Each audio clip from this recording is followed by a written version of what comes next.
गिरिराज गोवर्धन में कुसुम सरोवर के पास ही एक तरफ कुसुम सरोवर, दूसरी तरफ नारद जी का कुंड है। ये सतयुग का तीर्थ है, भगवान के अवतार से पहले का एक परम पवित्र तीर्थ। सतयुग में देव ऋषि नारद जी ने यहाँ तपस्या की। तो मैं पूज्य श्री महाराज जी से प्रार्थना करता हूँ कि आप श्री नारद कुंड जी के बारे में कुछ बताएंगे, हमारे ज्ञान का वर्धन करेंगे। पूज्य श्री महाराज जी। वंदे ब्रज वसुंधराम। अभी पूज्य महाराज श्री जी ने, जो इस चैनल के संस्थापक वे हैं, बड़ा दिव्य कार्य संतों की सेवा के लिए हॉस्पिटल, कुटिया, सारी व्यवस्थाएं चल रही हैं, बहुत ही सराहनीय है। तो आदि पुराण में उल्लेख है, यत्रैव नारदो नित्यम स्नानम कृत्वा तपश्चरन् यतो नारदकुंडाक्षम सर्वै फलदायकम। आज भी नारद जी महाराज कुंड में स्नान करके मां तपस्या में लगे हुए हैं। यत्रैव वर्तमान शब्द है। कुंड के दर्शन मात्र से सभी फलों की प्राप्ति होती है। श्री नारद जी महाराज तो विचरणशील हैं, परंतु ब्रज में एक रूप से निवास कर रहे हैं, एक रूप से हमेशा नित्य निवास करते हैं।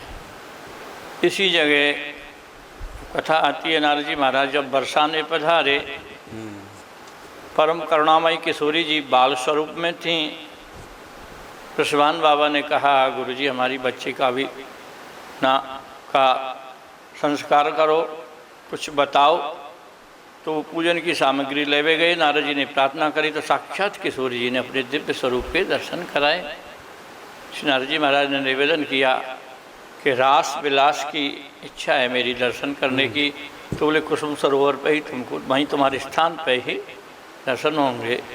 कालांतर में जुगल सरकार ने दिव्य रास रस लीला का दर्शन कराया। नारद जी उस छवि को देख के मुग्ध हो गए, तो मुग्धा सखी के नाम से विराजते हैं। और पुराणों के अनुसार हमारे ब्रज में 384 वनों का उल्लेख है। 12 वन, 12 उपवन, 12 निज वन, 12 खेलवन, 12 अधिवन, 12 प्रतिवन आदि आदि। तो ये 12 उपवनों में आता है। नारद वन नाम है पुराने के नाम। 12 वन, 12 उपवन। तो नारद वन के रूप में वहाँ उल्लेख आता है। गोपाल जी वहाँ के इष्ट हैं और नारद जी महाराज आराधक हैं वहाँ, और प्रिया प्रीतम की नित्य लीला स्थली। महाराज श्री वहाँ पर जैसे कि हमने दर्शन किए हैं, मैं परसों गया था आपके सेवा में जी, तो वहाँ पार्स पीपल है जी। जैसे कि आपने बताया कि पार्स पीपल के नीचे बैठ के देव ऋषि नारद जी आज भी तपस्या कर रहे हैं जी। तो पार्स पीपल की महिमा बताएं। ये आम पीपल तो है नहीं, तो देखा कि आपने जैसा बताया कि सब जगह होता नहीं, इसकी महिमा भी आप कुछ बताएंगे। पार्स पीपल क्या है? पीपल तो सबको पता ही है, ये पार्स पीपल क्या है? महाराज जी इसके विषय में संतों से सुना है, अध्ययन भी किया है। ये देव वृक्ष हर जगह नहीं होता। नारद जी देव ऋषि हैं, देव श्री रामचंद्र नारद। इसलिए इसकी विशेष महिमा ये है, सतयुग में जब समुद्र मंथन हुआ उसमें से जो वृक्ष निकला उसको कहते कल्प वृक्ष। त्रेता में उसका नाम हुआ कल्पद्रुम, द्वापर में उसका नाम हुआ पारिजात, कलयुग में उसका नाम पारस पीपल है। और उसके नीचे कोई साधना, पूजन, पाठ, भजन करने से शीघ्रता से सफलता मिलती है। तो ये सब जगह नहीं पाए जाते? महाराज जी सब जगह नहीं होता, लगाते भी तो मर जाता। कई लोग वहाँ से पेड़ ले गए, बीज ले गए तो मर जाता है। कहीं बिरली जगह कहीं कहीं होता है।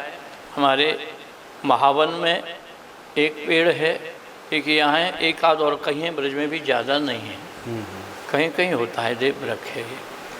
तो महाराज श्री हम कई बार गए यात्रियों को लेकर भी 84 कोस की परिक्रमा में, तो वहाँ नारद कुंड के दर्शन करते हैं, आचमन करते हैं, नारद जी के दर्शन करते हैं। तो अभी 5-4 साल पहले जब हम जाते थे बिल्कुल कच्चा कुंड था जी, और चारों तरफ बबूल के ढाकर सब हम देखते थे। तो अब इतना विशाल रूप, इतना सुंदर वैभव हुआ। तो इसमें आपका बड़ा प्रयास रहा, तो इसके बारे में थोड़ा सा बताएंगे आप? महाराज जी मैंने 1985 में दंडवती परिक्रमा लगाई थी गिरिराज जी की जी।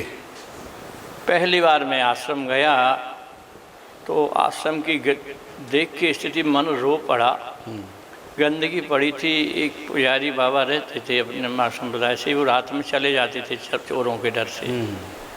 तो इतनी दयनीय स्थिति जो कहा नहीं जा सकता। रास्ता भी नहीं थी, कांटे थे, झाड़ियाँ थी। और तो हमने देखा बिल्कुल।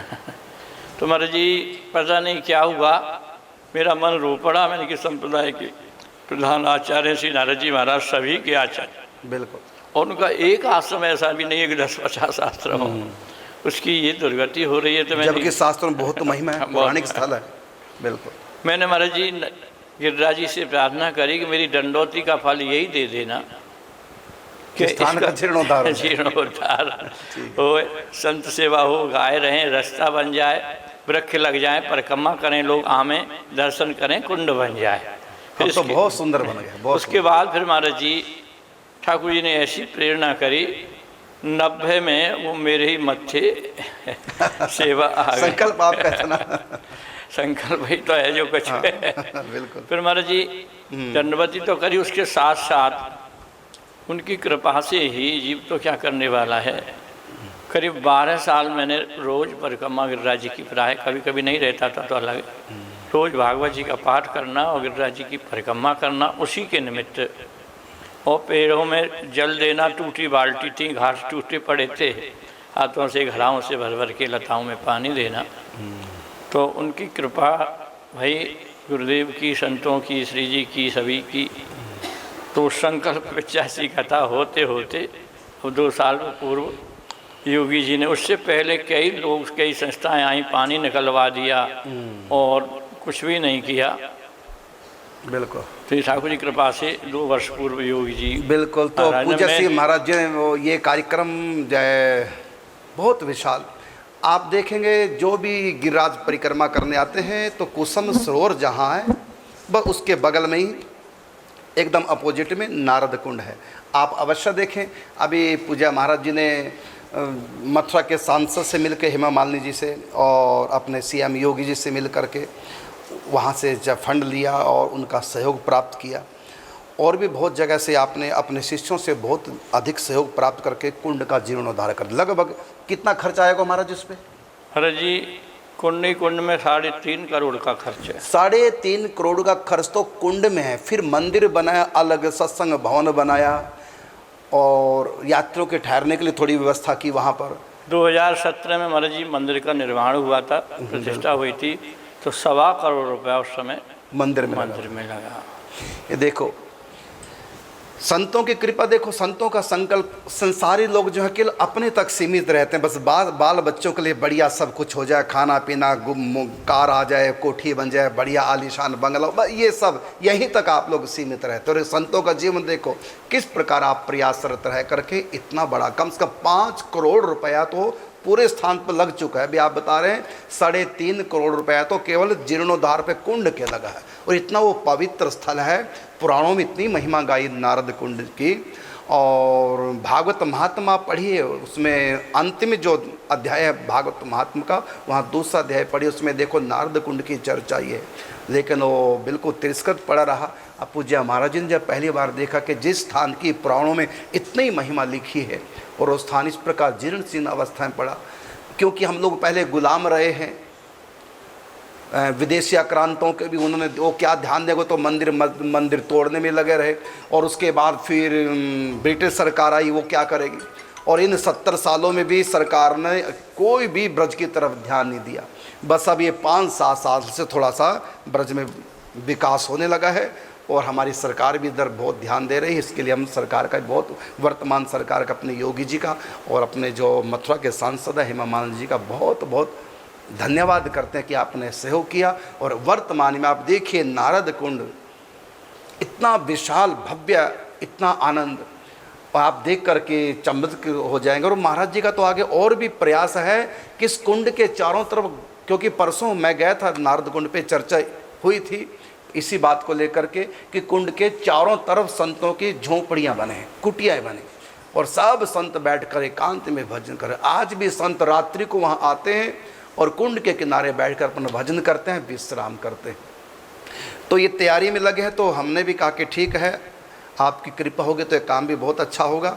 तो इसमें भी हम प्रयासरत हो गए कि कुटियाँ बन करके कुंड के चारों तरफ और संत भजन करे एकांत में, घास तो उसकी कुटी है। महाराज श्री जी वहाँ की एक और विशेषता है, जैसे किसी को सफ़ेद दाग हो जाते हैं ना शरीर में, जी तो उस कुंड की रज लगाई जाए, कुंड का जल रखें नहाने में, और साबुन वगैरह न प्रयोग करें तो कुछ दिन में ही सफ़ेद दाग खत्म हो जाता खत्म हो जाता है। नारद जी तो नारद जी कृपा स्थान रज से। बिल्कुल। और भक्ति तो प्राप्त होती है नारद कुंड में स्नान करने से।